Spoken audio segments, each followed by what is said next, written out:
محمد کو قتل کر دیا گیا۔ گھر والے بھاگے، آپ کو دیکھا تو آپ کا رنگ اڑا ہوا تھا۔ انس رضی اللہ عنہ فرماتے ہیں کہ میں آپ کے سینہ مبارک میں سلائی کے نشانات دیکھا کرتا تھا۔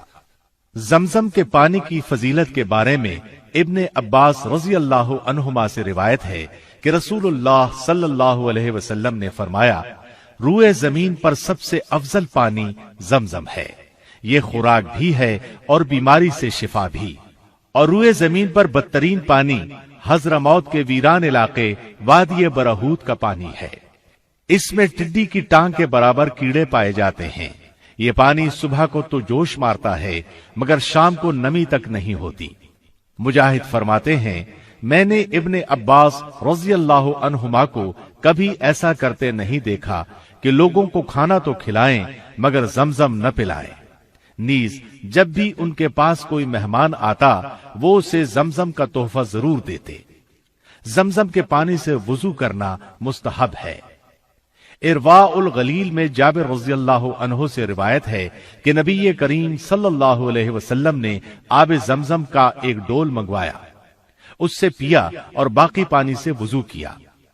مسند احمد کی روایت کے الفاظ یہ ہیں، نبی کریم صلی اللہ علیہ وسلم نے طواف کے 3 چکروں میں حجر اسود تک رمل کیا اور 2 رکعتیں پڑھیں، پھر حجر اسود کی طرف لوٹ آئے، پھر زمزم کی طرف گئے اور اس سے پانی پیا، سر پر بھی ڈالا۔ صحیح احادیث سے ثابت ہے کہ آب زمزم میں شفا ہے، اور یہ بات ہر دور کے واقعات سے بھی متواتر ثابت ہے کہ اللہ تعالی نے آب زمزم کے ذریعے ایسے مریضوں کو شفا بخشی جو علم طب کی روح سے لا علاج تھے، اور ڈاکٹر حضرات ان کی زندگیوں سے مایوس ہو چکے تھے۔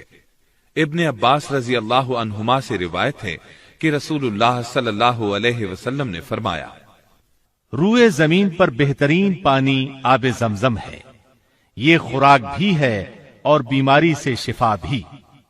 اس لیے جو شخص شفا کی نیت سے پیے گا اللہ تعالیٰ اسے اپنے فضل سے شفا عطا فرمائیں گے۔ مسند احمد میں مذکور ہے، ابو حمزہ کہتے ہیں، میں ابن عباس رضی اللہ عنہما کے پاس سائلین کی ترتیب لگایا کرتا تھا۔ چند دن نہ گیا، انہوں نے پوچھا، اتنے دن کیوں نہیں آئے؟ میں نے عرض کیا، مجھے بخار تھا۔ انہوں نے فرمایا، رسول اللہ صلی اللہ علیہ وسلم کا فرمان ہے، بخار جہنم کا جوش ہے، اس لیے اس کو زمزم کے پانی سے ٹھنڈا کر لیا کرو۔ قیس بن کرکم کہتے ہیں، میں نے ابن عباس رضی اللہ عنہما سے گزارش کی، جناب مجھے زمزم کے بارے میں کچھ بتائیں۔ انہوں نے فرمایا، نہ یہ ختم ہو سکتا ہے نہ کم، خوراک کی جگہ بھی کفایت کرتا ہے اور بیماری سے شفا بھی دیتا ہے اور ہر معلوم پانی سے بہتر ہے۔ سیدنا ابو ذر غفاری رضی اللہ عنہ نے پورا 1 ماہ صرف آب زمزم پر گزارا۔ ان کے پیٹ میں آب زمزم کے سوا کوئی چیز داخل نہیں ہوئی تھی، اس کے باوجود ان کے جگر پر بھوک سے کوئی کمزوری ظاہر نہ ہوئی۔ ابو ذر غفاری رضی اللہ عنہ نے خود بیان کیا ہے، جب میں مسلمان ہوا تو میں نے گزارش کی، اے اللہ کے رسول صلی اللہ علیہ وسلم، میں 30 دن سے یہاں رہ رہا ہوں۔ آپ نے پوچھا، کہاں کھاتا پیتا رہا؟ میں نے عرض کیا، اللہ کے رسول، آب زمزم کے سوا کوئی خوراک نہیں تھی۔ پھر بھی میں اتنا موٹا ہو گیا کہ پیٹ پر بل پڑنے لگے اور مجھے ذرہ بھر کمزوری محسوس نہیں ہوئی۔ آپ صلی اللہ علیہ وسلم نے فرمایا، یہ بابرکت پانی ہے، خوراک کی جگہ بھی کفایت کرتا ہے۔ ابن عباس رضی اللہ عنہما کا زمزم کے بارے میں فرمان ہے، ہم آب زمزم کو شباع کہتے تھے، یعنی سیر کر دینے والا۔ یہ فقر کے خلاف بہترین مددگار ہے۔ لیجئے اب ہم آپ کو ملتزم کے بارے میں بتاتے ہیں۔ حجر اسود اور کعبے کے دروازے کی درمیانی جگہ کو ملتزم کہا جاتا ہے۔ مجاہد رحمت اللہ علیہ فرماتے ہیں، حجر اسود اور دروازے کی درمیانی جگہ ملتزم ہے۔ جو اس جگہ اللہ سبحانہ و تعالی سے دعا کرے گا اللہ تعالیٰ اس کی دعا ضرور قبول فرمائیں گے۔ ابن عباس رضی اللہ عنہما حجر اسود اور دروازے کی درمیانی جگہ کو چمٹ جاتے تھے اور فرماتے تھے کہ دروازے اور حجر اسود کے درمیان کھڑے ہو کر جو شخص بھی اللہ تعالی سے دعا کرتا ہے اس کی حاجت ضرور پوری ہوتی ہے۔ اس جگہ کو ملتزم کہا جاتا ہے۔ یہاں دیوار سے چمٹ کر دعا کرنی چاہیے۔ احادیث میں ذکر ملتا ہے کہ بہت سے صحابہ رضی اللہ عنہم اس جگہ چمٹ کر دعائیں کیا کرتے تھے۔ ابو زبیر فرماتے ہیں، میں نے عبداللہ بن عمر، عبداللہ بن عباس اور عبداللہ بن زبیر رضی اللہ عنہم کو یہاں چمٹ کر دعائیں کرتے دیکھا ہے۔ اس طرح حنظلہ فرماتے ہیں، میں نے طاؤس رحمت اللہ علیہ کو دیکھا کہ وہ حجر اسود اور دروازے کے درمیان کھڑے اللہ کی پناہ طلب کر رہے ہیں۔ عثمان بن اسود کہتے ہیں، مجاہد رحمت اللہ علیہ نے ایک شخص کو حجر اسود اور دروازے کے درمیان کھڑے دیکھا تو اس کے کندھے یا پشت پر ہاتھ مار کر فرمایا، خوب چمٹ کر دعا کرو۔ طارق بن عبد الرحمن سے منقول ہے، وہ فرماتے ہیں، میں نے سیدنا علی بن حسین رحمہ اللہ کے ساتھ طواف کیا۔ جب آپ طواف سے فارغ ہوئے تو آپ نے کپڑا پیٹ سے ہٹایا اور ننگا پیٹ حجر اسود اور دروازے کے درمیان والی جگہ کے ساتھ لگا دیا۔ اب ہم آپ کو کچھ حال فتح مکہ کا سناتے ہیں۔ جب صلح حدیبیہ طے پا گئی تو بنو خزاع رسول اللہ صلی اللہ علیہ وسلم کے حلیف بن گئے اور بنو بکر قریش کے ساتھ مل گئے۔ بنو بکر کے ایک آدمی نے بنو خزاع کے ایک شخص کو قتل کر دیا۔ اس کے نتیجے میں دونوں قبیلوں کے درمیان جنگ کی آگ بھڑک اٹھی۔ قریش نے اسلحہ کے ساتھ بنو بکر کی مدد کی، بلکہ رات کے اندھیرے میں قریش کے کچھ لوگ بنو بکر کے ساتھ مل کر لڑائی میں بھی شریک ہوئے۔ اس طرح انہوں نے صلح حدیبیہ کے معاہدے کی خلاف ورزی کی۔ بنو خزاع کا ایک آدمی رسول اللہ صلی اللہ علیہ وسلم کے پاس مدد کا مطالبہ لے کر آیا۔ آپ نے لوگوں کو تیاری کا حکم دیا اور فرمایا، ہم مکے جائیں گے۔ ساتھ ہی دعا فرمائی، اے اللہ قریش کے جاسوسوں کو قابو کر لے تاکہ ہم مکہ والوں کو اچانک جا لیں۔ اب لوگوں نے بھرپور تیاری شروع کر دی۔ رسول اللہ صلی اللہ علیہ وسلم نے مکہ مکرمہ جانے کا اعلان فرمایا تو سیدنا حاطب بن ابی بلتعہ رضی اللہ عنہ نے قریش کو ایک خط لکھا، ایک عورت کے سپرد کیا، اجرت دے کر اسے تیار کیا کہ اس خط کو قریش تک پہنچا دے۔ اس نے وہ خط اپنے سر کے بالوں کی مینڈیوں میں چھپا لیا اور مکہ کی طرف روانہ ہو گئی۔ اللہ کے رسول صلی اللہ علیہ وسلم کو بذریعہ وحی اطلاع ہو گئی۔ آپ نے سیدنا علی بن ابی طالب اور سیدنا زبیر بن عوام رضی اللہ عنہما کو اس کے پیچھے روانہ کیا اور حکم فرمایا، جاؤ اس عورت کو پکڑ لاؤ، اس کے پاس ایک خط ہے۔ اس خط میں ہماری تیاریوں کے متعلق قریش کو خبردار کیا گیا ہے۔ دونوں سرپٹ گھوڑے دوڑاتے ہوئے گئے اور آخر اسے روضہ خاک کے مقام پر جا لیا۔ اسے سواری سے اتار کر سامان کی تلاشی لی، لیکن وہ خط نہ ملا۔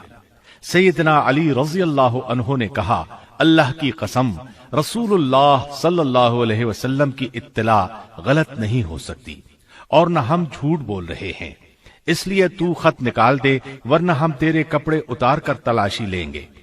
جب اس نے محسوس کر لیا کہ اب خط نکال کر دینے کے سوا کوئی چارہ نہیں تو بولی، اچھا آپ منہ دوسری طرف کر لیں۔ سیدنا علی رضی اللہ عنہ نے چہرہ دوسری طرف کر لیا۔ اس نے خط نکال کر انہیں دے دیا۔ وہ خط لے کر اللہ کے رسول صلی اللہ علیہ وسلم کے پاس آئے۔ آپ نے حاطب رضی اللہ عنہ کو بلا کر فرمایا، حاطب ایسا کیوں کیا؟ وہ بولے، اللہ کے رسول صلی اللہ علیہ وسلم، یقین کیجئے میں اللہ اور اس کے رسول پر پختہ ایمان رکھتا ہوں۔ اللہ کی قسم، نہ میں نے عقیدہ بدلا نہ دین۔ بات یہ ہے کہ میں قریش کے کسی قبیلے سے نہیں ہوں، لیکن میرے بیوی بچے وہاں رہ رہے ہیں۔ میں نے صرف ان کے بچاؤ کے لیے مشرکین پر یہ احسان کیا تھا۔ اس پر سیدنا عمر بن خطاب رضی اللہ عنہ فرمانے لگے، اے اللہ کے رسول صلی اللہ علیہ وسلم، مجھے اجازت دیجیے میں اس منافق کی گردن اڑا دوں۔ ان کی بات سن کر اللہ کے رسول صلی اللہ علیہ وسلم نے فرمایا، عمر تجھے کیا علم، امید ہے اللہ تعالیٰ نے بدریوں سے کہہ دیا ہے جو جی میں آئے کرو، میں تمہیں معاف کر چکا ہوں۔ رسول اللہ صلی اللہ علیہ وسلم 10 رمضان المبارک کو مدینہ منورہ سے روانہ ہوئے۔ قریش کو رسول اللہ صلی اللہ علیہ وسلم کی روانگی کا کچھ علم نہیں تھا، کیونکہ آپ قریش سے خبروں کی ناکہ بندی کر چکے تھے۔ اتفاق سے ایک رات ابو سفیان، حکیم بن حزام اور بدیل بن ورقا کسی خبر کی تلاش میں مکہ سے باہر آئے۔ ادھر نبی کریم صلی اللہ علیہ وسلم کے چچا عباس رضی اللہ عنہ رسول اللہ صلی اللہ علیہ وسلم کے سفید خچر پر سوار پھر رہے تھے۔ ان کا یہ گشت اس لیے تھا کہ کوئی شخص ملے تو اسے مکے والوں کے پاس بھیج دے، وہ انہیں بتائے اللہ کے رسول صلی اللہ علیہ وسلم تشریف لا چکے ہیں، لہذا آ کر امان حاصل کر لیں۔ اتفاقاً انہیں ابو سفیان مل گئے۔ انہوں نے انہیں قائل کیا کہ وہ ان کے ساتھ رسول اللہ صلی اللہ علیہ وسلم کی خدمت میں چلیں اور مکہ والوں کے لیے امان حاصل کر لیں۔ وہ ان کے ساتھ گئے تو رسول اللہ صلی اللہ علیہ وسلم نے اسلام کی پیشکش کی۔ ابو سفیان فوراً مسلمان ہو گئے۔ سیدنا عباس رضی اللہ عنہ کہنے لگے، اللہ کے رسول، ابو سفیان سردار آدمی ہے، فخر کا خواہش مند ہے، لہذا اسے کچھ امتیاز عطا فرمائیں۔ آپ نے فرمایا، ٹھیک ہے، جو شخص ابو سفیان کے گھر میں داخل ہو جائے اسے امان ہوگی، جو اپنا دروازہ بند کر کے بیٹھ جائے اسے بھی امان حاصل ہوگی، اور جو بیت اللہ میں چلا جائے اسے بھی کچھ نہیں کہا جائے گا۔ جب نبی اکرم صلی اللہ علیہ وسلم ذو طوا میں داخل ہوئے تو آپ نے فتح مندی کے احسان کا شکر ادا کرتے ہوئے اللہ تعالیٰ کے سامنے اپنا سر جھکایا ہوا تھا، یہاں تک کہ آپ کی داڑھی مبارک کے بال پالان کی لکڑی کو چھو رہے تھے۔ لشکر اسلام کا ہر دستہ رسول اللہ صلی اللہ علیہ وسلم کی ہدایات کے مطابق پیش قدمی کر رہا تھا، کوئی مزاحمت نہیں ہو رہی تھی۔ صرف مکہ مکرمہ کی نشیبی جانب میں بنو بکر اور حبشیوں کے کچھ لوگوں نے خالد بن ولید رضی اللہ عنہ کے دستے کو روکنے کی کوشش کی، مگر وہ جلد ہی شکست کھا گئے۔ صفوان بن امیہ، اکرمہ بن ابو جہل اور سہیل بن عمرو نے بھی خندمہ کے علاقے میں کچھ لوگ لڑائی کے لیے جمع کر رکھے تھے۔ جب خالد بن ولید رضی اللہ عنہ اپنے دستے سمیت پہنچے تو انہوں نے بھی تھوڑی بہت مزاحمت کی۔ ان میں سے قریباً 12-13 آدمی مارے گئے تو وہ بھاگ کھڑے ہوئے۔ رسول اللہ صلی اللہ علیہ وسلم نے دستوں کے امیر مقرر فرماتے ہوئے انہیں تاکید فرمائی تھی کہ مکہ مکرمہ میں داخل ہوتے وقت کسی کو قتل نہ کریں سوائے اس صورت کے کہ کوئی ان سے لڑائی لڑے۔ البتہ آپ نے چند اشخاص کا نام لے کر ان کے قتل کا حکم دیا تھا۔ ان کے بارے میں آپ نے فرمایا تھا، چاہے وہ کعبے کے پردوں کے پیچھے کیوں نہ چھپے ہوں، انہیں قتل کر دیا جائے۔ ان کے نام یہ تھے: عبداللہ بن سعد بن ابی سرح، عبداللہ بن قتل اور اس کی 2 گانے والی لونڈیاں، حویرث بن نقیز، مقیاس بن سبابہ، اکرمہ بن ابی جہل اور بنو عبد المطلب کی ایک لونڈی سارا۔ ان میں سے صرف عبداللہ بن قتل، مقیاس بن سبابہ اور ابن قتل کی ایک لونڈی قتل کیے گئے۔ باقی حضرات نے معافی مانگ لی اور آپ نے انہیں معاف کر دیا۔ رسول اللہ صلی اللہ علیہ وسلم جمعۃ المبارک کو مکہ مکرمہ میں تشریف فرما ہوئے، جبکہ رمضان المبارک کے 10 دن باقی تھے۔ نبی صلی اللہ علیہ وسلم کے لیے مقام ابطح میں خصوصی خیمہ لگایا گیا۔ آپ اپنی اونٹنی قصواء پر سوار داخل ہوئے۔ آپ کے ایک طرف ابو بکر صدیق رضی اللہ عنہ اور دوسری طرف سیدنا اسید بن حضیر رضی اللہ عنہ تھے۔ آپ اپنے خیمے میں فروکش ہوئے۔ ابن عمر رضی اللہ عنہما فرماتے ہیں، رسول اللہ صلی اللہ علیہ وسلم مکہ مکرمہ میں داخل ہوئے تو دیکھا کہ مشرکین کی عورتیں گھوڑوں کے چہروں سے اپنے دوپٹوں کے ساتھ گرد و غبار جھاڑ رہی ہیں۔ ابو بکر صدیق رضی اللہ عنہ مسکرائے۔ نبی صلی اللہ علیہ وسلم نے فرمایا، ابو بکر، حسان نے کیسے کہا تھا بھلا؟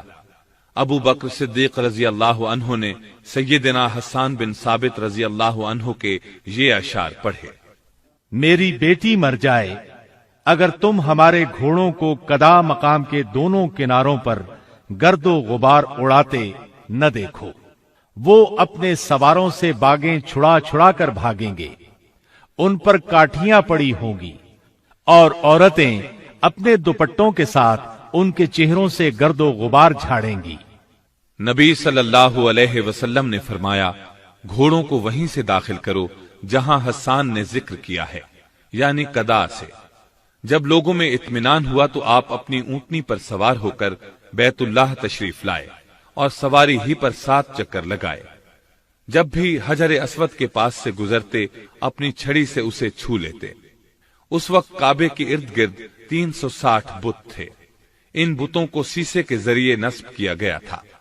آپ ان بتوں کو چھڑی سے مارتے اور فرماتے: حق آ گیا اور باطل مٹ گیا، باطل تو مٹنے ہی والا ہے۔ بت چہرے کے بل گرتے جا رہے تھے۔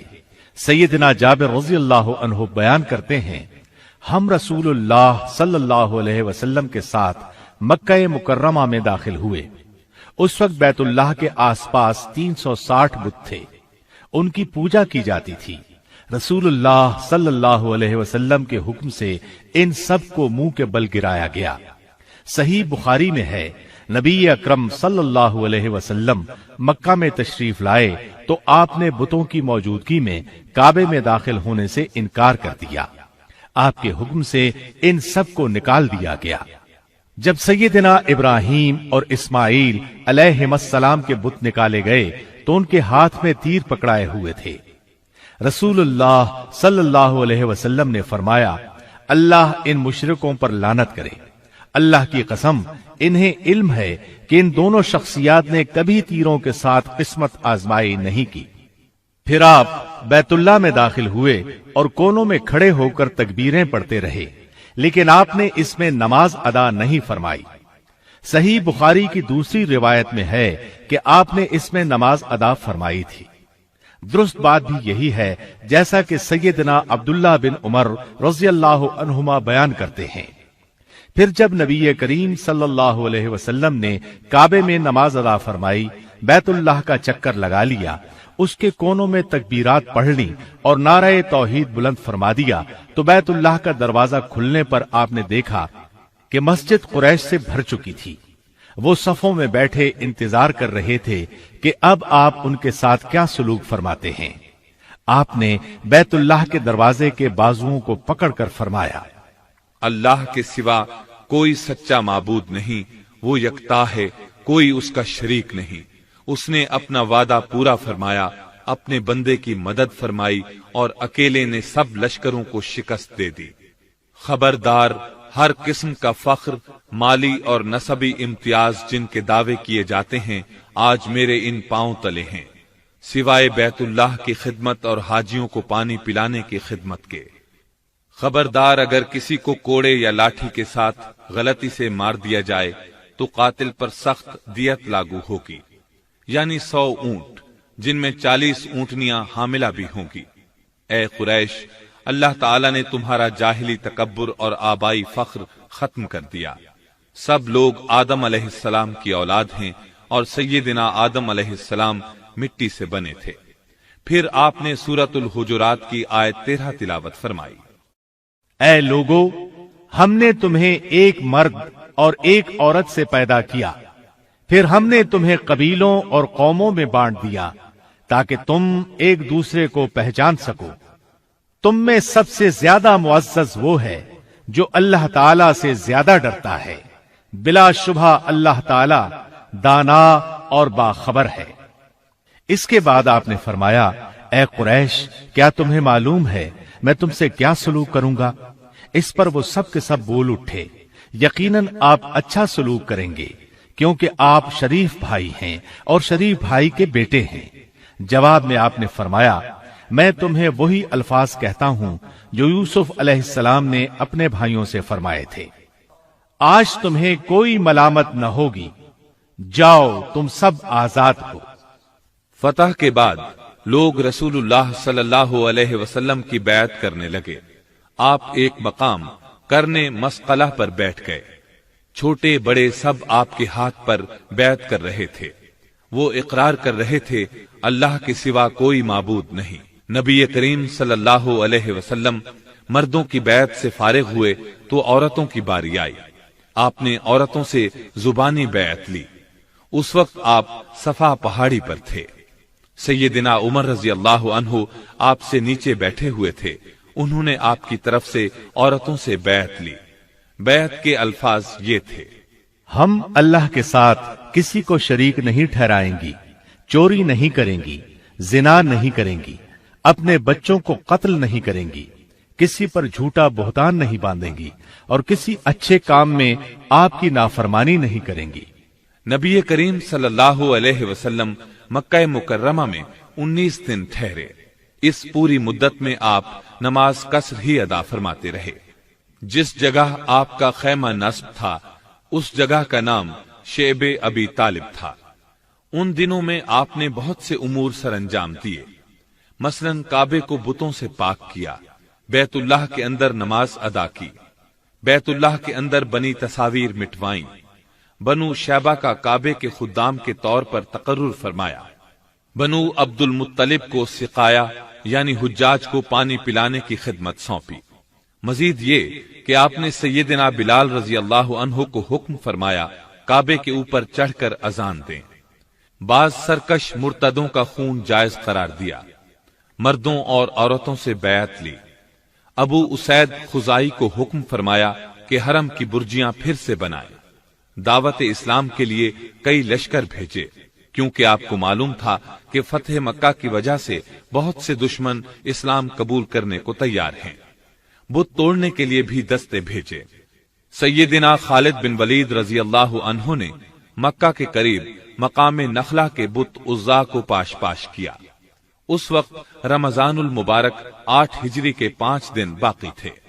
عزا قریش اور بنو کنانہ کا خاص بت تھا اور اسے سب سے بڑا بت شمار کیا جاتا تھا۔ نیز آپ نے سیدنا عمرو بن عاص رضی اللہ عنہ کو بھیجا، انہوں نے بنو حذیل کا بت سوا ریزہ کیا۔ اسی طرح سیدنا سعد بن زید اشہلی رضی اللہ عنہ کو بھیجا، انہوں نے منات نامی بت کو توڑا۔ یہ سب کام رمضان المبارک 8 ہجری ہی میں انجام پائے۔ اللہ کے رسول صلی اللہ علیہ وسلم فتح مکہ کے بعد واپس مدینہ منورہ تشریف لائے تو وفود کا تانتا بند گیا۔ وہ آ کر اپنے اسلام کا اعلان کرتے تھے۔ ادھر حج کا وقت قریب آ رہا تھا۔ آپ مسلمانوں کو لے کر حج کے لیے نہیں جا سکتے تھے کیونکہ وفود مسلسل آ رہے تھے۔ نیز ابھی تک جزیرہ نمائے عرب میں کفار موجود تھے جو اللہ پر ایمان رکھتے تھے نہ اس کے رسول پر۔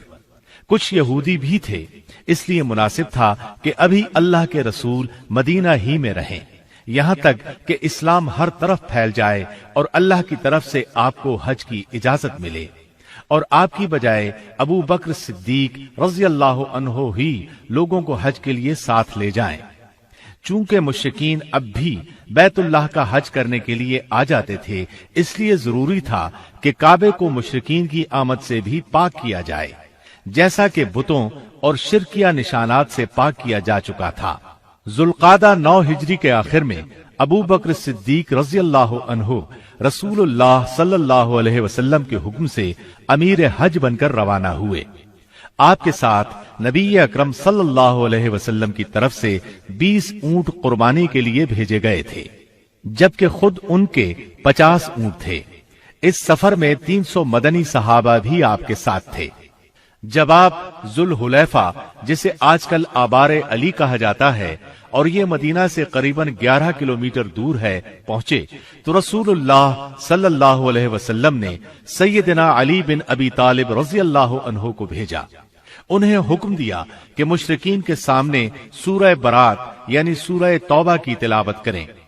اس سورہ کی آیت 28 میں اللہ تعالیٰ فرماتے ہیں: اے ایمان والو، مشرک پلید ہیں، اس سال کے بعد وہ مسجد حرام کے قریب بھی نہ آئیں، اور اگر تمہیں ڈر ہو کہ اس پابندی سے تم فقیر ہو جاؤ گے تو یقین رکھو بہت جلد اللہ تعالیٰ تمہیں اپنے فضل سے مالدار کر دے گا اگر اللہ کی مرضی ہوئی.